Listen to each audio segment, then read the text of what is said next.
Train की पटरियों पर ये डेटोनेटर क्यों लगाए जाते हैं और क्यों लिखा जाता है ट्रक के पीछे हॉर्न ओके प्लीज, और प्लेन के पायलट हमेशा क्लीन शेव में ही क्यों रहते हैं। ऐसे ही काम के फैक्ट्स जानने के लिए वीडियो को पूरा देखिएगा। फैक्ट नंबर 9, ट्रक के पीछे हॉर्न ओके प्लीज का क्या मतलब है। असल में इंग्लिश के हिसाब से हॉर्न प्लीज अपने आप में परफेक्ट लाइन है, जिससे ट्रक के पीछे चल रही गाड़ी के ड्राइवर समझ जाएं कि ओवरटेक करने के लिए हॉर्न देना होगा। अब इसमें ओके की कोई खास थ्योरी नहीं है। पहले जब ज्यादा सिंगल लेन रास्ते हुआ करते थे, तब ट्रक के पीछे चलने वाली छोटी गाड़ियों को दूसरी लेन से आने वाली गाड़ियों से ओवरटेक करते समय बचना भी होता था, मगर ट्रक के बड़े साइज की वजह से गाड़ियां आती हुई नहीं दिखती थी। ऐसे में ओके के ओ में एक सफेद बल्ब लगा होता था। जब पीछे वाला शख्स हॉर्न बजाता था और आगे से कोई भी गाड़ी नहीं आती थी, तो ट्रक ड्राइवर ओके के बल्ब को जला देता था, जिससे छोटी गाड़ी का ड्राइवर समझ जाता था कि ओवरटेक करना ठीक रहेगा। फैक्ट नंबर 8, क्या आपने सोचा है कि पायलट्स के लिए छोटी दाढ़ी रखना या क्लीन शेव रहना क्यों जरूरी होता है। असल में पायलट्स की दाढ़ी से जुड़ा ये पंगा सेफ्टी से जुड़ा हुआ है। कहा जाता है कि प्लेन काफी ऊंचाई पर उड़ते हैं और ऐसे में प्लेन से जुड़े हर क्रू मेंबर को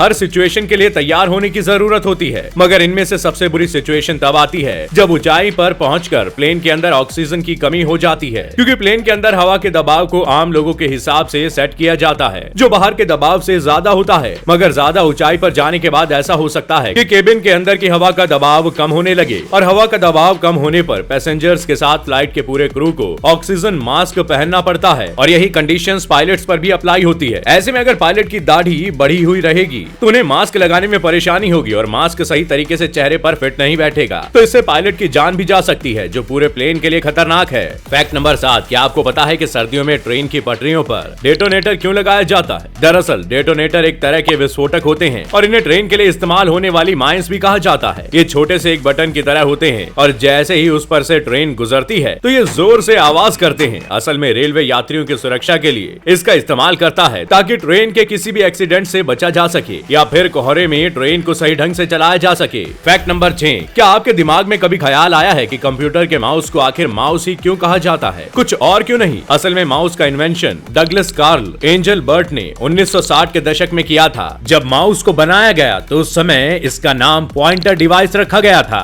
सबसे बड़ी हैरान करने वाली बात यह है कि डगलस कार्ल एंजलबर्ट ने दुनिया का पहला माउस लकड़ी का बनाया था और इसमें 2 पहिए भी लगे हुए थे, लेकिन डिजाइनिंग के आधार पर देखा गया कि माउस एक छोटा सा डिवाइस है, जिसे देखकर ऐसा लगता है कि एक चूहा दुबक कर बैठा हो और उसके पीछे से निकलने वाला वायर एकदम चूहे की पूंछ जैसा था। यहाँ तक कि इसके काम करने का तरीका भी फुर्तीला था, इसलिए यही सब देखने के बाद इस डिवाइस का नाम माउस रख दिया गया। फैक्ट नंबर 5, दोस्तों कोरोना वायरस ने पिछले 1.5 साल से पूरी दुनिया में तहलका मचाया हुआ है और अब इसकी फैमिली के एक और नए मेंबर ओमिक्रॉन ने दुनिया में कदम रख दिया है। इसलिए इस तरह के खतरनाक वायरस से बचने के लिए फ्लोरिडा में एक ऐसी बिल्डिंग को बनाया जा रहा है जिसमें रहने वालों को कोई भी वायरस छू भी नहीं सकता। इस बिल्डिंग की कीमत करीब 35 करोड़ रुपए है। ये बिल्डिंग 55 मंजिल ऊंची होगी और आपको जानकर हैरानी होगी कि इस बिल्डिंग में हर चीज टचलेस है और यहाँ हर तरह के बैक्टीरिया को मारने के लिए रोबोट्स को तैनात किया गया है। इस बिल्डिंग नाम लेगेसी टावर रखा गया है, जिसमें लोगों के हिसाब से हर फैसिलिटी होगी। कहना पड़ेगा वाकई शानदार पहल है ये। फैक्ट नंबर 4, दोस्तों जिस उम्र में लोग जीने की आस छोड़ देते हैं, उसी उम्र में चीन के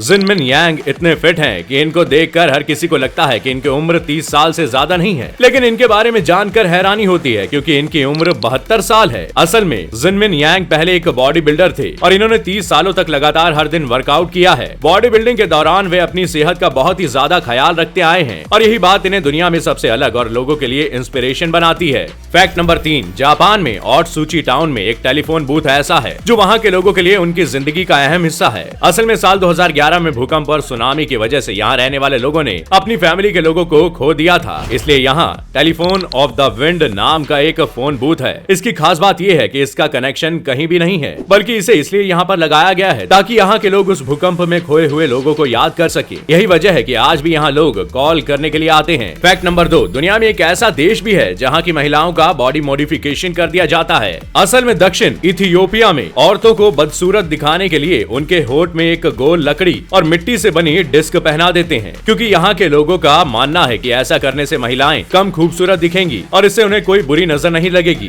फैक्ट नंबर 1, क्या आपको पता है कि अटलांटिक ब्लूफिन टूना फिश एक अकेली ऐसी फिश है जिसके नाम से हर साल वर्ल्ड टूना डे मनाया जाता है, क्योंकि ये मछली विलुप्त होने की कगार पर पहुंच चुकी चुकी है। इसलिए इस मछली की कीमत सुनकर आपके होश उड़ जाएंगे, क्योंकि ये मछली प्रेजेंट टाइम में 23 करोड़ रुपए की बिकती है और सरकार ने भी इस मछली के शिकार पर बैन लगाया हुआ है। तो दोस्तों, आज के सफर में बस इतना ही। उम्मीद है फैक्ट्स के इस रोमांचक सफर ने आपके ज्ञान को बढ़ाया होगा और आपको कुछ नया एंटरटेनमेंट भी मिला होगा। अगर आपको ये वीडियो पसंद आया तो वीडियो को लाइक शेयर करना ना भूले, और अगर आप चैनल पर नए हैं जनाब तो चैनल को सब्सक्राइब जरूर करें। मैं फिर मिलूंगा अगले हफ्ते नए फैक्ट्स के साथ। आपका बहुत बहुत शुक्रिया।